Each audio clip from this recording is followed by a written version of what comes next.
Só para eu entender a geografia do que você propõe, como é que você situaria nessa classificação nova esquerda, social-democracia, progressismo, os, a nova esquerda você já explicou. Como é que onde você situaria partidos que você já citou, mas eu quero entender se você os está comparando, onde você situaria o PT e o Partido Socialista Chileno, onde você situaria o chavismo e a Revolução Cubana? Essa é uma ótima questão. Num dos capítulos do livro, um subcapítulo, eu tento fazer uma genealogia das esquerdas na América Latina. Né? Há muitos livros que tentam fazer isso, e eu fui mais um que tentei fazer. Né? Em geral, eu considero esses esforços bem limitados, sabe, Breno? Mas, lendo muitos autores, eu cheguei um pouco à seguinte formulação. Esse ciclo, que ainda é hegemônico nas esquerdas da América Latina, né? A nova esquerda, digamos, é uma espécie de challenger, né? São desafiadores, né? Estão chegando agora para desafiar a hegemonia que hoje na América Latina é exercida, sobretudo, pelo chamado progressismo, né? Essa corrente de centro-esquerda que se consolidou em muitos países do continente. Mas tentando fazer essa genealogia desse ciclo que marcou o período anterior, aí, entre 2000, 2010, por aí, eu situo essas experiências em dois blocos. Tá? De um lado, um bloco de experiências, digamos, mais reformistas, né, que estão dentro dos marcos da boa convivência com as regras do jogo neoliberal, né, onde eu situo a experiência do kirchnerismo na Argentina, da Frente Ampla no Uruguai, da Concertación no Chile, da coalizão liderada pelo PT no Brasil, né, e, em alguma medida, também a experiência muito curta, muito breve, da Frente Iguaçu no Paraguai. Né? E em outro bloco, onde está a Bolívia, o Equador e a Venezuela, experiências que foram chamadas por alguns autores de esquerdas refundadoras, ou seja, esquerdas que buscaram refundar os seus sistemas políticos e os seus estados, com processos constituintes, com a afirmação de novos pactos sociais, onde a hegemonia era exercida pelas classes trabalhadoras. Né? Então, eu separo esses dois blocos. Tá? Na minha genealogia, na genealogia que eu tentei construir, Venezuela, Bolívia, Equador e Cuba, por outros processos históricos bem diferentes, é claro, estariam nesse bloco das experiências anti-imperialistas e refundadoras, né, que buscaram. E aonde estaria a nova esquerda? Em qual dos dois blocos? Ou é um terceiro bloco? É um terceiro bloco. A nova esquerda não é nenhuma das duas coisas. Né? Não é nenhuma das duas coisas. Embora eu identifique mais sintonia entre digamos, o ímpeto refundador de Venezuela, Bolívia e Equador, eu identifico essa tentativa de refundar os estados, de colocar uma outra agenda na ordem do dia. Eu acho que a nova esquerda hoje tem mais a ver com esse ímpeto do que com o ímpeto de mera administração do sistema. Mas é uma terceira coisa, não há dúvida.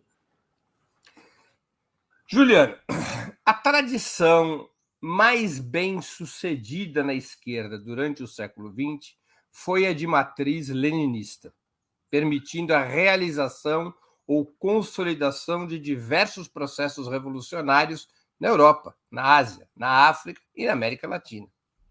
Talvez a frase mais emblemática da experiência comunista seja um velho bordão do próprio Lenin: sem teoria revolucionária, não há prática revolucionária. Ou seja, era uma concepção de que a luta política e social deveria estar ancorada em definições teóricas, ideológicas e culturais que vertebrariam e liderariam as organizações das classes trabalhadoras.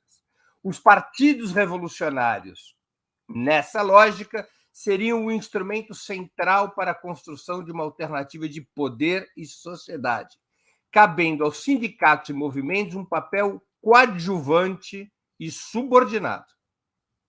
A nova esquerda representaria uma inversão dessa lógica?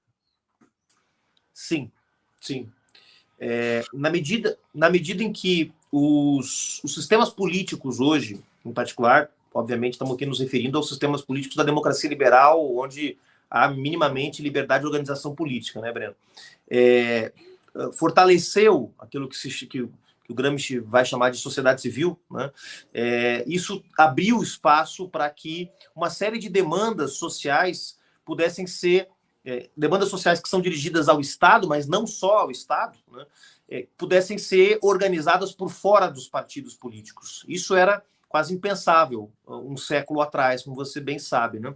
Então, eu considero que sim, que essas experiências que estão surgindo na América Latina e na Europa consideram o partido político um instrumento a mais dentro de um leque de instrumentos disponíveis para a construção de uma hegemonia dos de baixo, tá?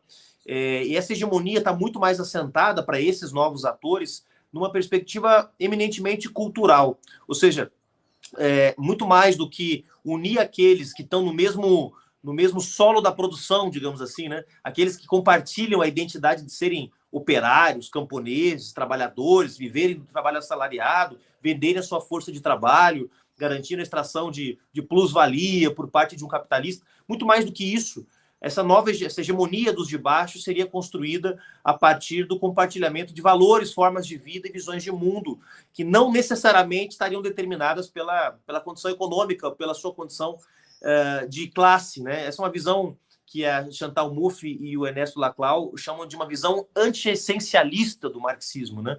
Onde a definição do sujeito transformador ou do sujeito revolucionário, se a gente quiser usar esse termo, ela não é definida a priori pela condição econômica dos indivíduos, onde cada um está num esquema, numa estrutura de produção do capitalismo, né?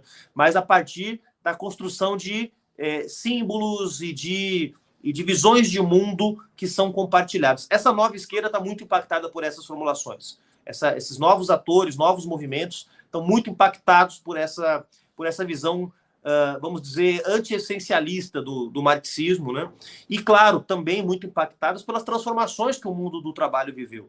Pensar a transformação a partir de uma perspectiva econômica, onde, como diria lá a introdução ao prefácio da Economia Política do Marx, né? A base econômica condiciona uma superestrutura política, jurídica, ideológica, hoje é muito mais difícil, por conta das mudanças que o mundo do trabalho viveu, né? Vamos ver o que é o papel do operariado, o fabril hoje, na luta de classes, né?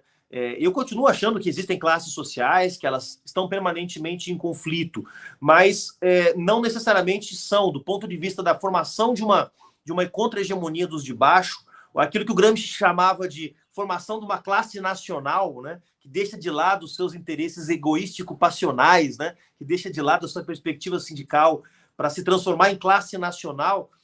Não necessariamente a questão da localização dos sujeitos na produção é o que hoje cria as identidades políticas que movimentam, que colocam em movimento esses partidos e atores que eu chamo de nova esquerda. Para eles, Breno, eu tenho mantido contato com muito desses novos movimentos, desses novos partidos, inclusive, nos últimos anos, como o dirigente do PSOL. Posso assegurar que eles estão muito atentos a essas mudanças. Eles têm uma teoria ainda, eles têm já uma teoria, digamos, alternativa à perspectiva leninista, capaz de interpretar a etapa histórica do capitalismo e oferecer uma estratégia clara para a transformação e para a tomada do poder. Eu considero que não. Eu considero que essa nova esquerda ainda não tem isso. E digo isso, inclusive, na conclusão do meu trabalho e no epílogo, inclusive, né? Isso está em construção, mas é muito interessante do ponto de vista científico, do analista científico, do pesquisador, mais do que do dirigente partidário, porque o dirigente partidário se angustia com essa ausência de estratégia, mas para o cientista político é muito fascinante ver esse processo de construção do novo, né? De uma nova estratégia adequada aos nossos tempos.